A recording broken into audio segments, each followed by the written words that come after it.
Good morning and welcome to Smell the Coffee. Now today is a somber day because today we honor the memory of the late President Dr. Hage Geingob on the first anniversary of his passing.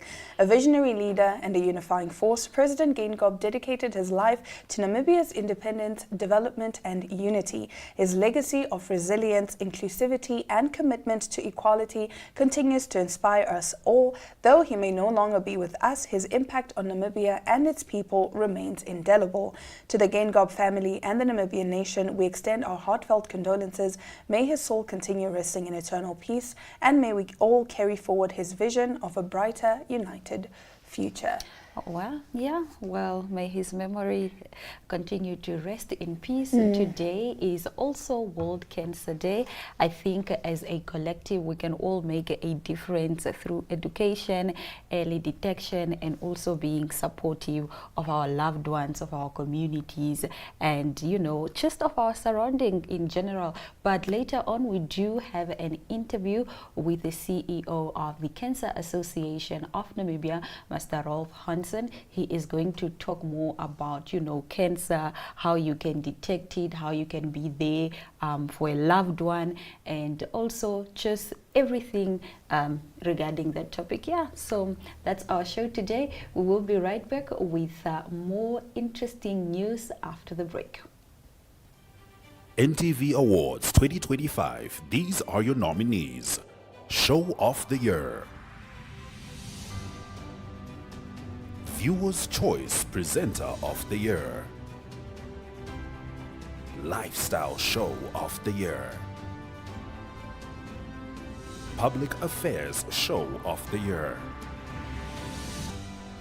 Sport Show of the Year.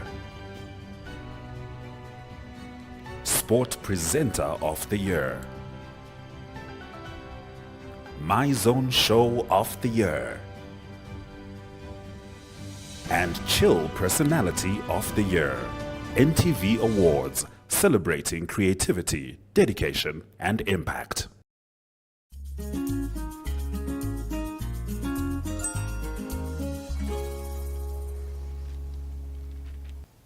So today is World Cancer Day, as you said earlier. But our first story is very, very odd.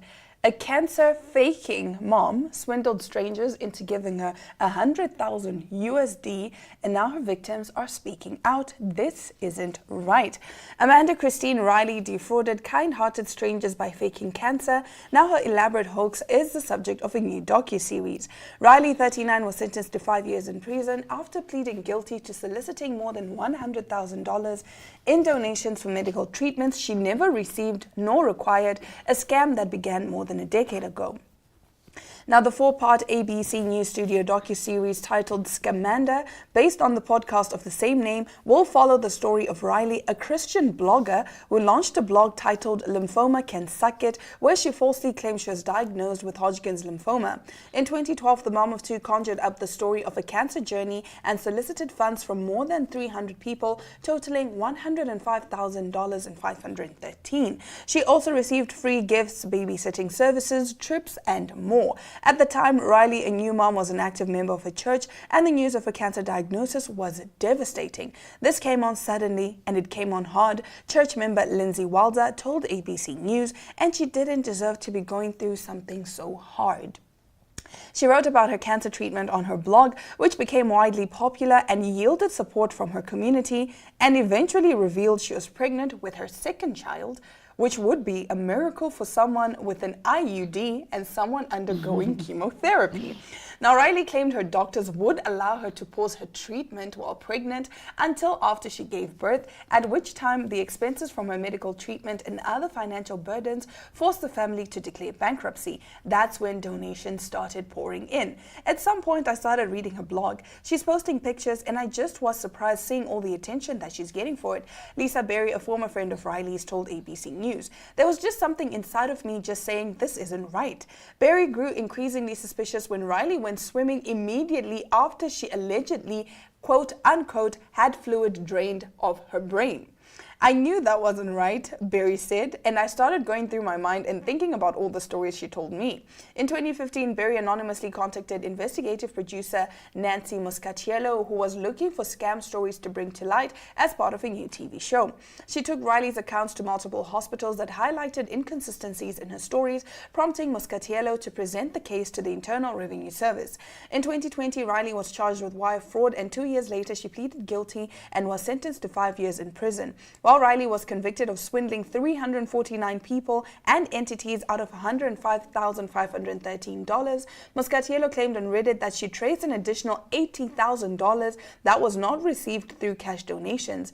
Riley was released from a Texas prison in December of 2024 and was transferred to a Southern California re-entry center to complete her sentence. She's scheduled to be released on December 4th of 2025.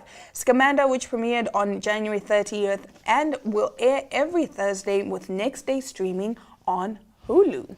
What a joke, my darling. Like, but you know what? Okay. I don't even think this is straight out of a book because I've experienced it firsthand. I've experienced someone telling me that they have stage 4 cancer. I was like, do you understand what stage 4 cancer is? And that makes me very upset because there are people out there that are actually suffering from cancer. Because when I asked this person, I was like, so your cancer, how far is it? And they said last stage. I'm like, do you even know what last stage is? So they were just joking. Not even just joking. I don't know if it's a mental thing that people feel sorry for you and that people, you know. People crave attention and they take it to that extent. To that extent.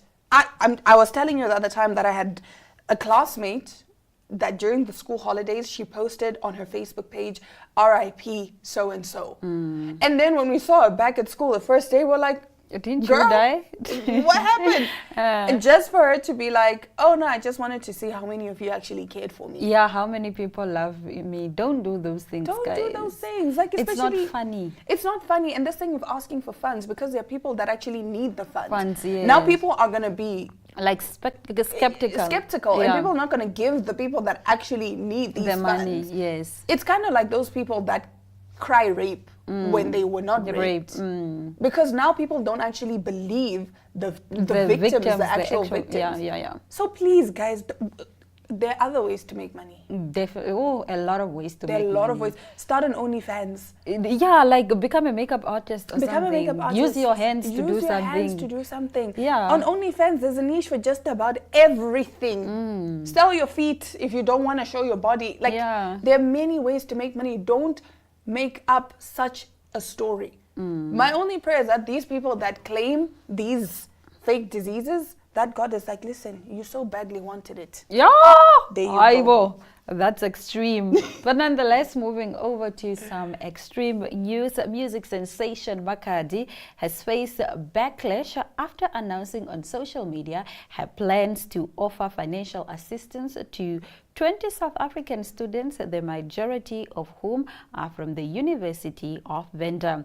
The Limpopo-born artist announced on her social media platform on the 29th of January that she will offer financial assistance to 20 students in South Africa through the Makhadzi Student Registration Initiative, aimed at helping those who need support with their registration fee. Makhadzi urged students nationally to send their proof of registration as well as a motivational letter to explain why they need the financial assistance. This act of kindness has shown how students nationally suffer during this time of the year, especially when it comes to paying their registration fee. In just 24 hours, the 28-year-old Makhadzi provided an update and revealed that they have received over 5,000 applications and chose the 20 students that will be assisted. Makhadzi also shared that she never expected to receive such a high number of applications. I never expected this level of demand. It breaks my heart to see how many students struggle just to get a chance at education. I have committed to playing my part in assisting where I can, but I need the society to lend a hand so that we together can reach more students. From the 20 that were chosen, 10 of those students are from the University of Venda, and this raised eyebrows as Makazi is also Venda, and her friends shared that they do not think that it is fair that she mainly chose students from the University of Venda. Among the selected students, 3 are from the University of Limpopo, 1 from the University of Pretoria, 1 from the University of KwaZulu-Natal, 1 from the University of South Africa, 1 from the University of Johannesburg, 1 from the University of Tshwane, and then 1 from the Vaal University of Technology and 1 from Nelson Mandela University. Even though this financial assistance was an act of kindness, many on social media criticized Makazi for choosing a majority of students from the University of Venda. One thing about people, They will never have be happy They will have a problem with everything that you do. I'm sorry, It's an act of It's an kindness. act of Why kindness. don't you use your money exactly to fund other students from the universities that you would love to be funded? Because the thing is, she's Venda. Yes. So, of course, she's more Inclined. inclined to help people From her from her community. Yeah. I can't be mad at you if you say, no, I'm starting a foundation to help our humble people. I'll be like, cool, Yeah. bet. It's fine. Yeah. Because that's, guys, Like me, when I pay for your school fees, trust and believe I'm only choosing girls from informal settlements. see? Because that's where I'm from. And I You see grew up with them. yes, I see their struggles. Every Why do I day. need to go fund someone from Klein Windhoek or Windhoek West or even Vanada? Exactly. Like, I can if I wanted to, but I shouldn't be obliged to. you should not be obliged Yeah. to. The fact is, guys, she's taking money From herself, from her hard own earned account. money. Yes. Why do you have a problem with that? To fund 20 people. She selects 10 from her community. It's a problem. It's a problem. She select 1 from other universities and other communities. It's a problem. What do you guys What do like? you guys need? What is it? Yeah. You can never be happy because, again, if she had not selected any from the University of Venda, Venda, then it was it's gonna a be problem. Yeah, she doesn't like her She own doesn't people. like her own people. She's trying to run away from her roots. Yeah, now that she made it out, she doesn't care. Yo, colleagues. Makadzi girl, Well done. You're doing amazing, Yeah, well sweetie. done to Makadzi. Hopefully, more people can actually, more celebrities like those that are that have the money. capacity, Yeah. can do this for other students. Yo, You but pick a cause. registration is so expensive. Yo, guys. How much is registration? Registration is like, I think for if you are funded, then it's like 2,000 something. But if you are, okay, that's for UNAM. I think it's 2,000. Yesterday they told me 1.5. Maybe 1.5, but I had 2,000. But I know that if you are funding yourself, it's 6,900 and something, almost 7,000. Like they said, a little bit of change from Yo, the from the 7,000. 7K, Yeah, yo. my brother from NAST paid like 4K for registration. Like your school, and I thought to myself, why is education so expensive? Yes. This is why people say education is a privilege. Because Yeah. it is.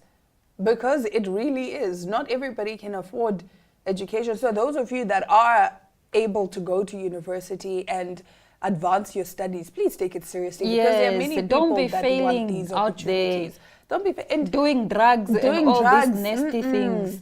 Your parents are working hard Yeah. to pay those, to pay that tuition fee. And then just for you to waste it and you want to spend 10 years at UNAM. Yeah. Come on now.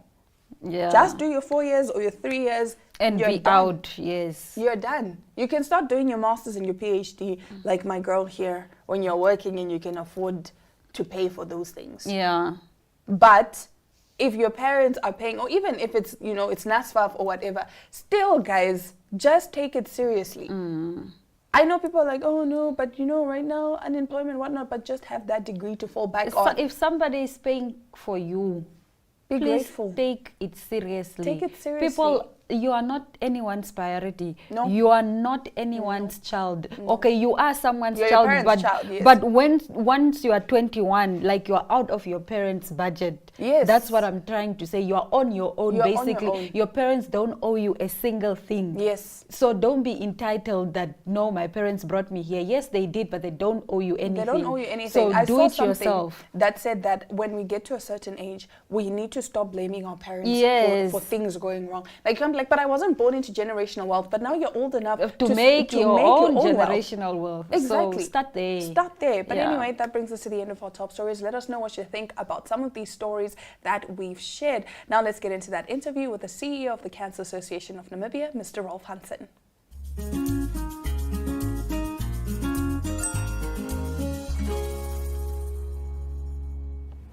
Today on Smell the Coffee, as we mark Cancer Day, we are joined by the Chief Executive at the Cancer Association, Rolf Hansen. Good morning, how are you? Good morning. Thank you for inviting me, and thank you and welcome to all our viewers.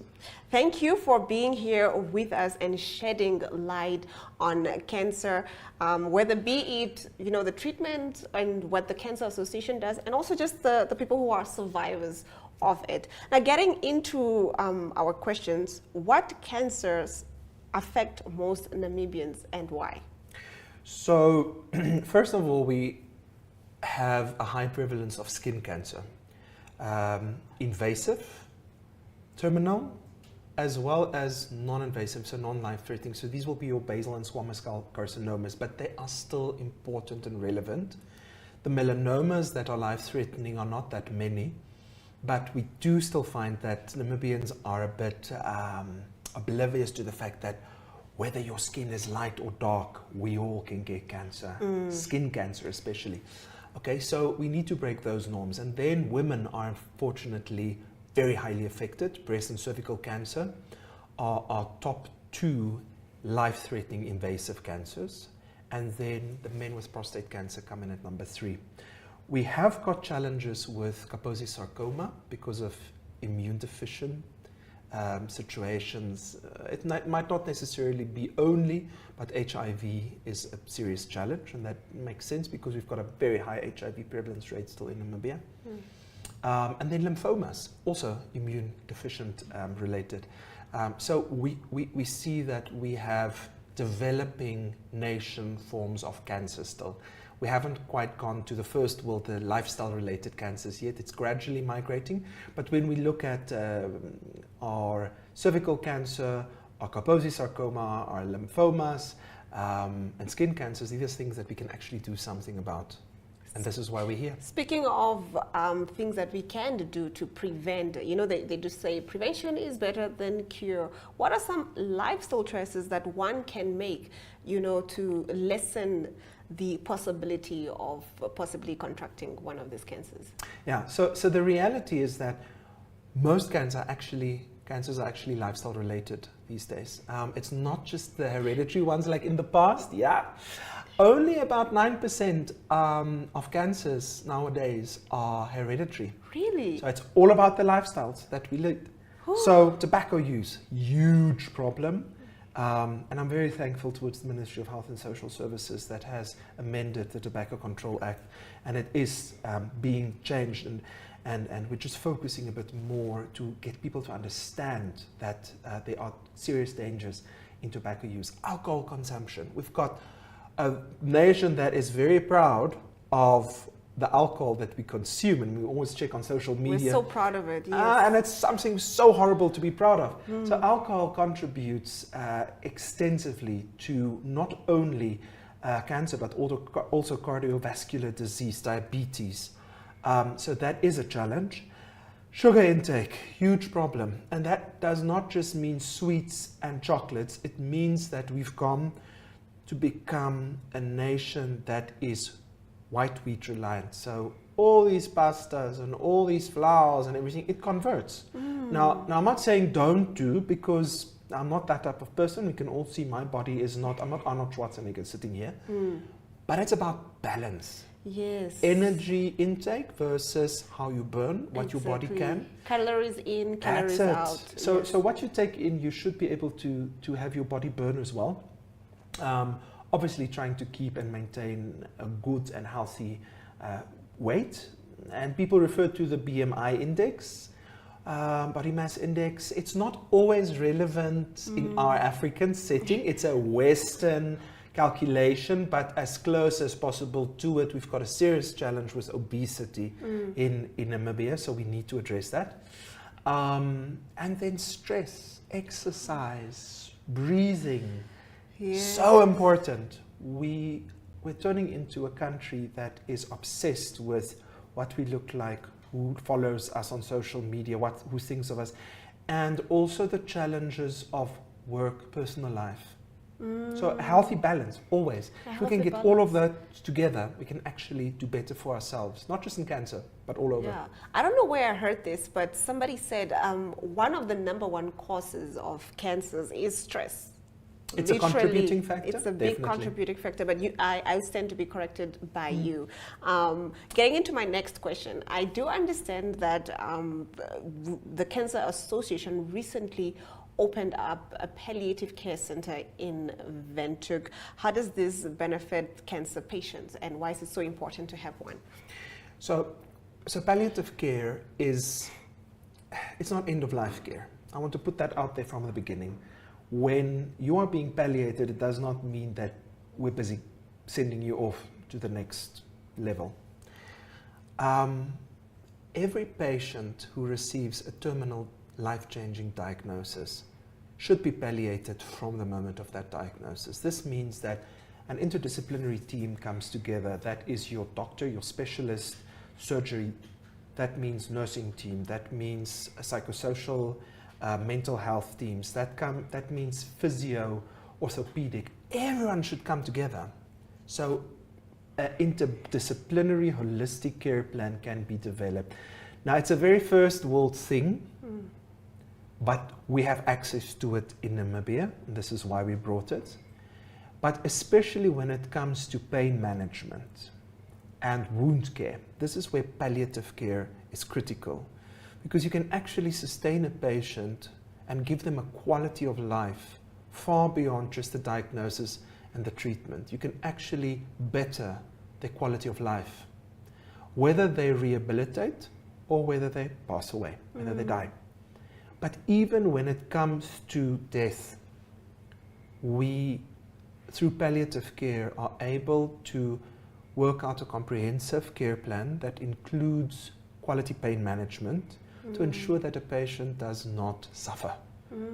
Palliative care is all about suffering and taking that out of the equation, because I think there are many of the viewers who would agree when I say that they have heard of or seen a loved one dying in agony and pain from cancer. And that adds to the stigma. It fuels this whole fear of cancer, because we are all going to die. None of us are going to get out of this game alive.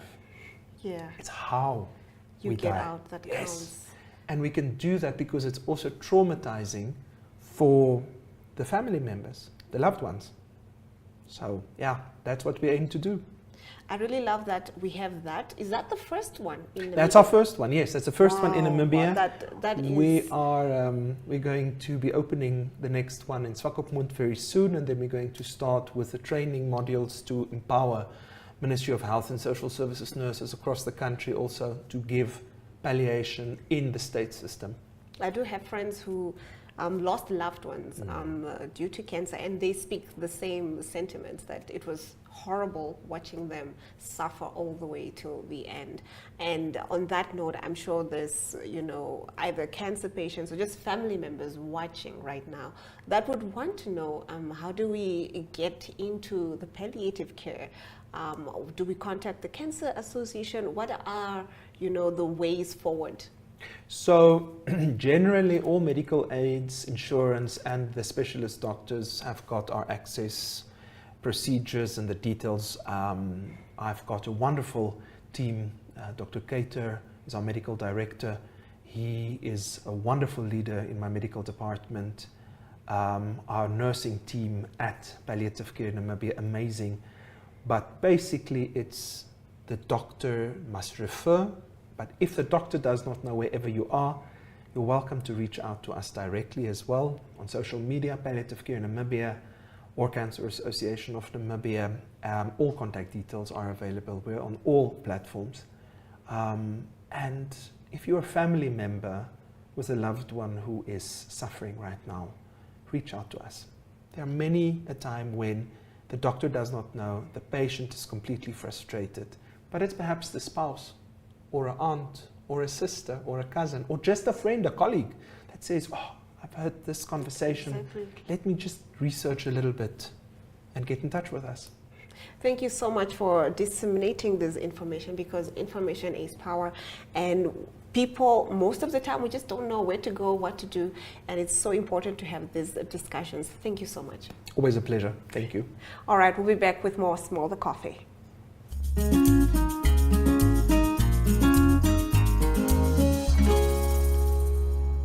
What an insightful interview that was. Now for this, I was about to say for this week's episode, but for today's episode of Smell the Coffee, thank you so very much for joining us. We do hope you enjoyed it as much as we enjoyed bringing it to you, and we hope it was not just entertaining, but informative as well. And don't forget to vote for me. I'm zolaring for votes. Please vote for me. Vote for your girl. Yeah, so save the chatbot number, then you select the presenter category. You choose me, we're good. Oh, good. You've voted. And it's easy. It's very, very easy. And so it's not going to easy. cost you anything. Yes, you just need to do it on WhatsApp and share that number and those instructions with your loved ones. Of course. Yeah. All right. On that note, from Diana Master and Aina Raiza Cuello, it's all our love, all our light, and ciao, Bella.